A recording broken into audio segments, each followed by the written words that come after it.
Ah, another day of Age of Empires. But suddenly, the thought dawns on you that you haven't increased your elo in months. Actually, you're quite trash at this game and you have no idea how to increase your ELO. Well, good news for you because we have 5 to 6 ways, I guess, to increase your ELO today or maybe tomorrow, but it's fine. Don't worry about it. And no, we're not going to go for the standard approach of increasing your APMs and increasing your micro, learning how to use hotkeys, or even using better build orders, although to some aspects, the better build orders will significantly help you. We're going to take a very different approach, which doesn't require you to get better at any of these fundamentals previously mentioned. Actually, what people say most about me is how my micro and macro is completely trash. However, I have hit all the way up to 1900 ELO. How have I done that? Well, I've implemented a change of thinking in the following 5 areas. What is my ultimate goal? What is the most important thing? Have I used everything I have available to me? Finally, I reflect and consider if it was fun. And then a secret 6-1 or 7-1 or whatever number comes next at the end. Sorry, I didn't go to Pooh University, but I did go to Meme High School. In any case, you need to keep your ultimate goal in mind. It's a war game. Things are going to go wrong. You might get a sheep lamed, you might kill your boar with the TC. Regardless, think about how you can recover. For example, if you're trying to go for Memalukes and that is your ultimate goal, and you did what I just mentioned, maybe you could opt to buy some of that food in the market because you get a discounted price. Or you might have to go for additional farms underneath your TC and slow down your build order a little bit. No strategy is 100% clean. Age of Empires is all about adapting. Too many times I see somebody get lamed and just immediately throw the towel in the ring. How are you handling adversity within the game, but also in your day-to-day life? In other words, think about how to adapt. My second power tip is, what is the most important thing?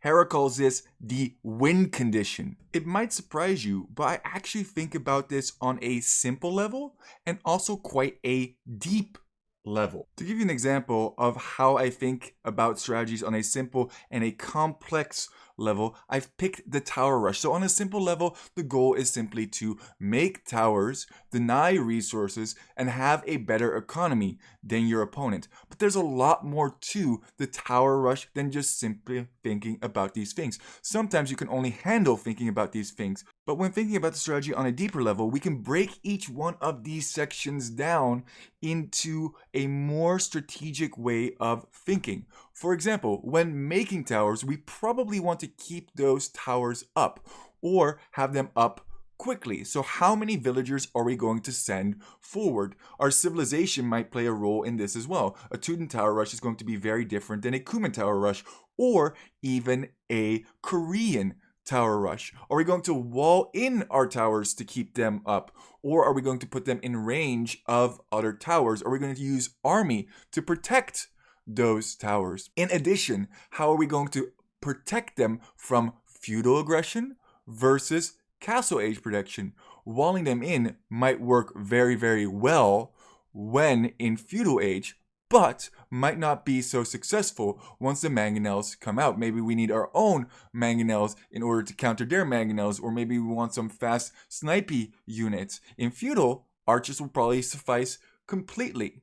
However, in Castle Age, archers may not be enough. When considering denying resources, which resources do we want to deny first? Do we want to deny their stone so that they're not able to create counter towers? Do we not to deny their food and wood, tying into our other goal of having a better economy? Or are they going heavily onto gold because they're Saracens? That could also be an option.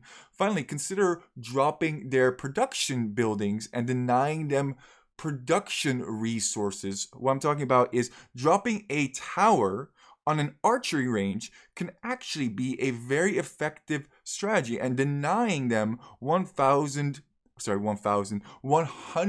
I told you I didn't go to University, 175 wood. Even having better eco could be broken down in so many different ways. Maybe you prioritize with Kumans to have a double TC boomans while you're tower rushing. Or maybe you take advantage of the Teuton cheaper farms to in that way increase your economy. Damage is also a better economy. Maybe you want to consider how many villagers you have on stone and how many villagers you have on food to keep villager production, as well as having military production and tower production going on the front. A lot of things to consider. I had a different slide on this, but then I didn't save it. So I'm sorry my effort is straight up trash. I guess that's why we're the Poop Lord. If you want my efforts to get better, please consider liking and subscribing. It really pushes me to redo things that I've already done.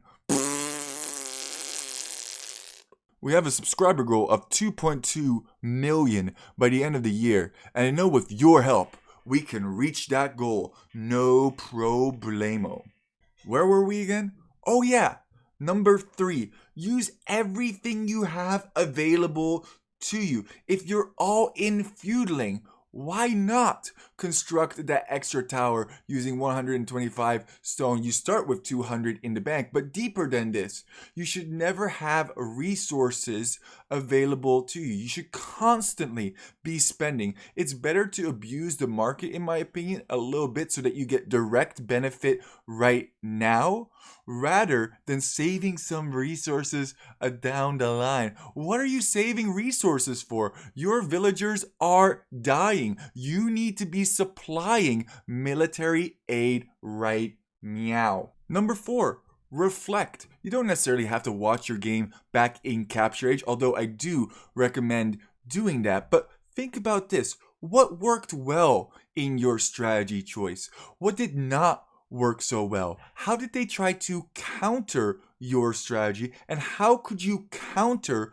the counter to your strategy? What I mean by that, for example, the Armenian full longsword rush gets countered by archers, but we can counter archers by denying my opponent off of all gourd sources, stationing longswords at each one, and constructing that one tower, because we're using absolutely everything we have in our power from the previous tip, to deny all of their gold, making it significantly more difficult. In addition, we can target small numbers of archers because small numbers aren't as scary as large numbers, even if it will lead to the death of some of our longswords.